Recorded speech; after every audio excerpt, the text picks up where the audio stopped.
Hello everyone and welcome to the first part of this series where I go through all the problems on the 2022 final exam on analysis and one variable, which is basically Calculus 2 for you Americans. So let us begin. So the first question is formulate the definition of the limit as x tends to a of f of x being equal to L. That means that, maybe you've probably seen this before, so it's for every epsilon greater than 0, there exists a delta such that x minus a is less than delta implies that f of x minus L is less than epsilon.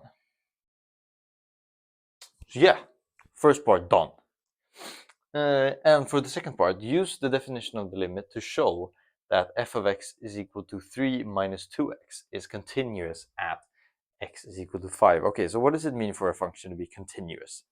For a function to be continuous, it means that for every single point or every single possible a, the limit as x approaches a of f of x is equal to f of a. So this essentially just means that the function value is always what the function tends to and never makes a sudden jump. Okay, so our function now is 3 minus 2x.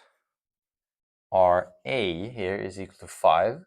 And what is our L? Our L is f of a, meaning that f of 5, so 3 minus 10, just minus 7.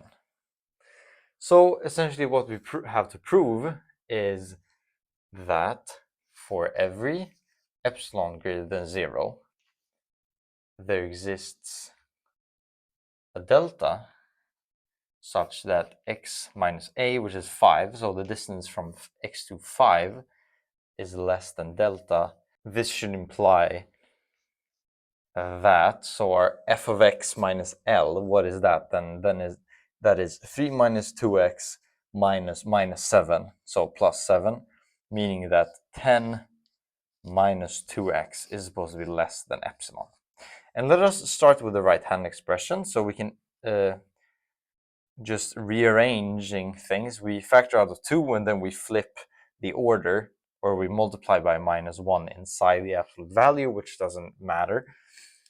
So we would then get that 2 times x minus 5 is less than epsilon. Okay, firstly, we know that, okay, 2 times absolute value of x minus 5, that is just our delta here. So we know that this is less than 2 delta, and then we choose our delta such that this is equal to epsilon, meaning that we always choose our delta as epsilon over 2.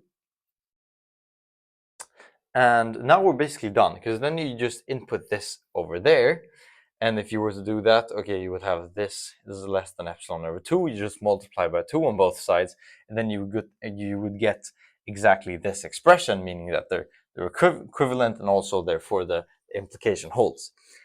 So therefore, we have proven that this holds. And for just a bit of a fun fact, this is super easy to do for any general case. You don't even have to know your a and L or what your function is, as long as it's linear. I mean, you will always just get the epsilon divided by the derivative, which kind of makes sense, because if you think about this, you want to bound the rise by some epsilon, right?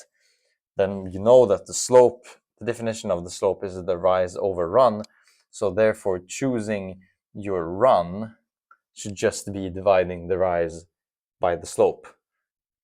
Yeah, and then you would get the required interval, x interval.